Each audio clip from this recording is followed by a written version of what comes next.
అరటికాయ వేపుడు చేస్తున్నాను. ఇప్పుడు నూనె పెట్టి అరటికాయ ముక్కలు వేసాను. నూనెలో అరటికాయ ముక్కలు వేయించుకోవాలి. ఫస్ట్ అరటికాయ ముక్కలు పచ్చివాసన పోయిన తర్వాత అప్పుడు మిగతాగానే వేసుకోవాలి. అరటికాయ వేపుడులోకి ఉల్లిపాయ పేస్టు, కరివేపాకు, పచ్చిమిర్చి, అల్లం వెల్లుల్లి పేస్టు, నిమ్మరసం, పసుపు, కారం. అరటికాయ ముక్కలు వేగిపోయినాయి కదా, ఇప్పుడు ప్లేట్లో తీసేసుకుందాం. తీసుకున్న తర్వాత దీంట్లో కొంచెం పోపు వేసుకోవాలి. మళ్ళీ ఆయిల్ వేసాను. మొత్తం అరటికాయలు ఎంత నూనెనా తాగేస్తాయి. మళ్ళీ ఆయిల్ వేసాను. ఇప్పుడు దాంట్లోకి ఆయిల్ పెట్టాను కదా, 4 పచ్చిమిర్చి,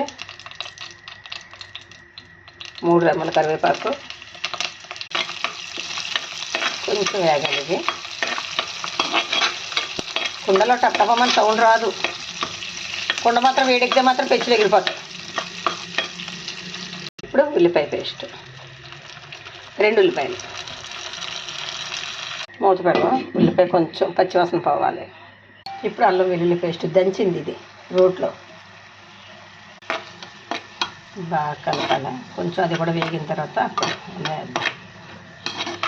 ఉల్లిపాయలు బాగా వేగిపోయి కదా, అల్లం వెల్లుల్లి పేస్ట్ కూడా అరటికాయ ముక్కలు వేసుకోవాలి. అంటే అది బిగిసిపోయింది. నాటు అరటికాయలు అందుకని మెత్తగా ఉన్నాయి. ఇప్పుడు సాల్ట్. నాటు అరటికాయల వలన వేగుతుంటే ముక్కలు అయిపోతున్నాయి. చాలా సాఫ్ట్గా ఉంటాయి నాటు అరటికాయలు. పసుపు, కారం,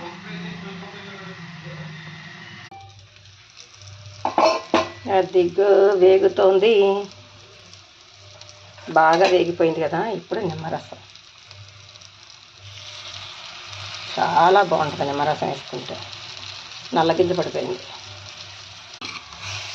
లాస్ట్లో నిమ్మరసం వేసుకున్నా కలుపుకొని దీన్ని వేడి అన్నంలో ఈ ఫ్రై వేసుకొని తర్వాత ఇంకా కావాలంటే ఇంకా చాలామంది మాకు ఇంట్లో అయితే ఇంకా నిమ్మకాయ పిండుకుంటారు. ఇది సరిపోలేదు. నేను ఒక నిమ్మకాయ అంతా పిండాను. అయినా ఈ వేళలో మాకు ఇంట్లో ఇంకా నిమ్మకాయ కావాలంటారు.